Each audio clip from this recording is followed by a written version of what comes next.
January 18th, 2024, Thursday of the second week in Ordinary Time.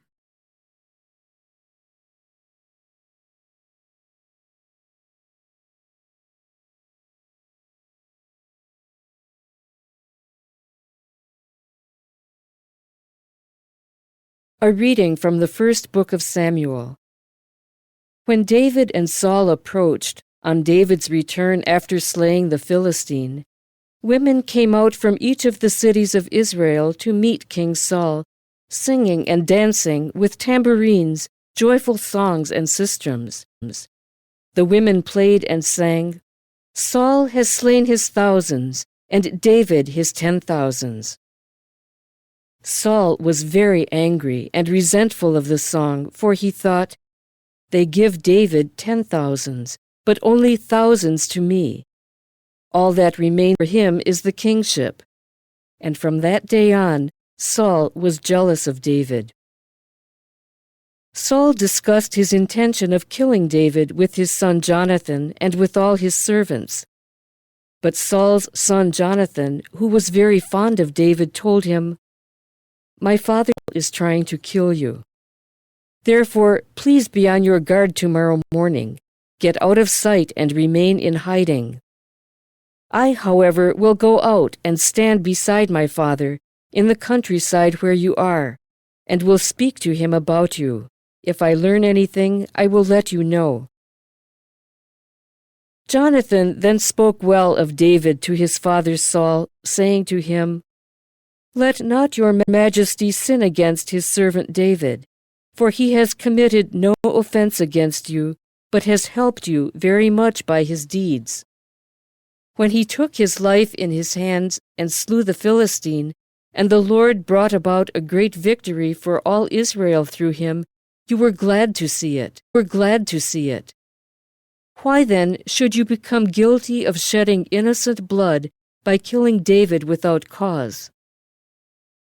Saul heeded Jonathan's plea and swore, "As the Lord lives, he shall not be killed." So Jonathan summoned David, repeated the whole conversation to him. Jonathan then brought David to Saul, and David served him as before. The word of the Lord. The responsorial psalm, the response is, "In God I trust, I shall not fear. Have mercy on me, O God, for men trample upon me. All the day they press their attack against me. My adversaries trample upon me all the day. Yes, many fight against me. In God I trust, I shall not fear. My wanderings you have counted. My tears are stored in your flask. Are they not recorded in your book? Then do my enemies turn back when I call upon you. In God I trust, I shall not fear. Now I know that God is with me, in God in whose promise I glory. In God I trust without fear. What can flesh do against me? In God I trust, I shall not fear. I am bound, O God, by vows to you. Your thank offerings I will fulfill. You have rescued me from death, my feet, too, from stumbling, that I may walk before God in the light of the living. In God I trust, I shall not fear.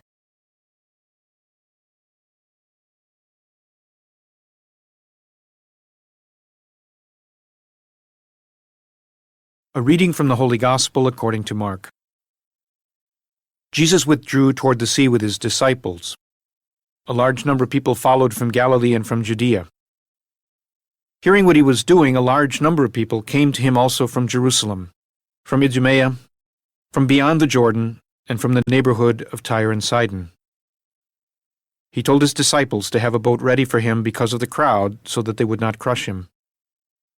He had cured many, and as a result, those who had diseases were pressing upon him to touch him. And whenever unclean spirits saw him, they would fall down before him and shout, "You are the Son of God." He warned them sternly not to make him known. The Gospel of the Lord.